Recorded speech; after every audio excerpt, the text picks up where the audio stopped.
Welcome everyone to this Clash of Titans.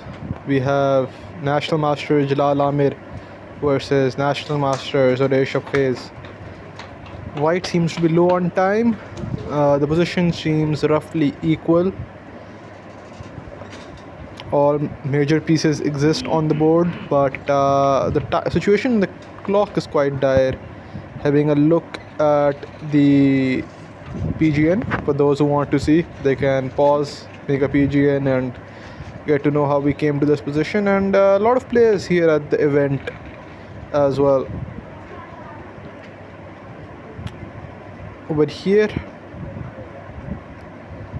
White wants to push the pawn, but it's not quite possible as of yet because the pawn on a5 hangs. So White is compelled to somehow make moves because he's lower on time, must be feeling the pressure. The pawn structure is quite symmetrical.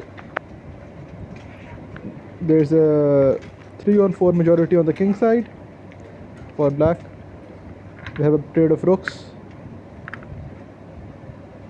and white offers another trade of rooks. But over here you can't really take. If you take, you give white the open file, which is what is being contested right now. So black needs to find up and come up with a way of what he's going to do. And he places the rook on b6. Now he's threatening to double up on the d file himself. And if you take, I take back with the queen, and I have what I want.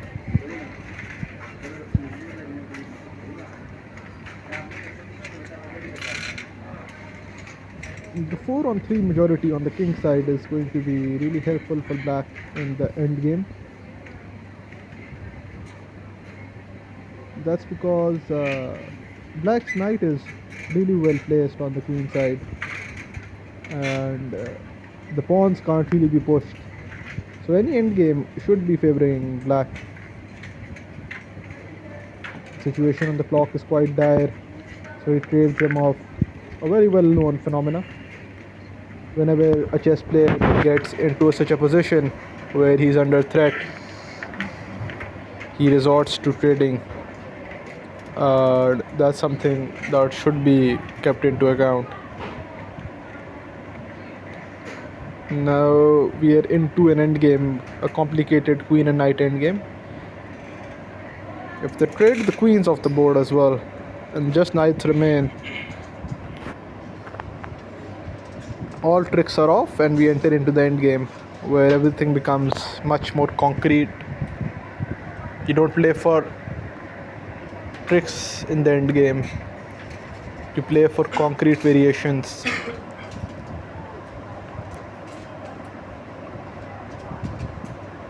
In my opinion, white should keep the queens on the board.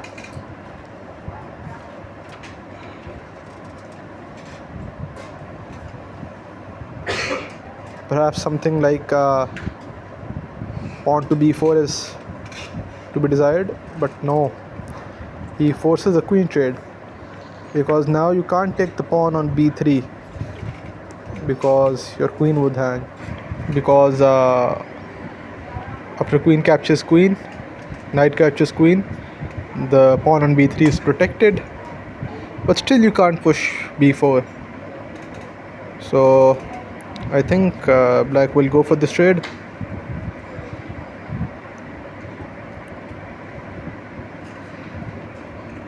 Now black's taking a long think. He's calculating, should I take? And then afterwards, what can I do? How can I bring up my king and get those pawn rolling on the king side? Maybe he's wondering if I can sort of somehow keep the queens on the board, but that's not possible.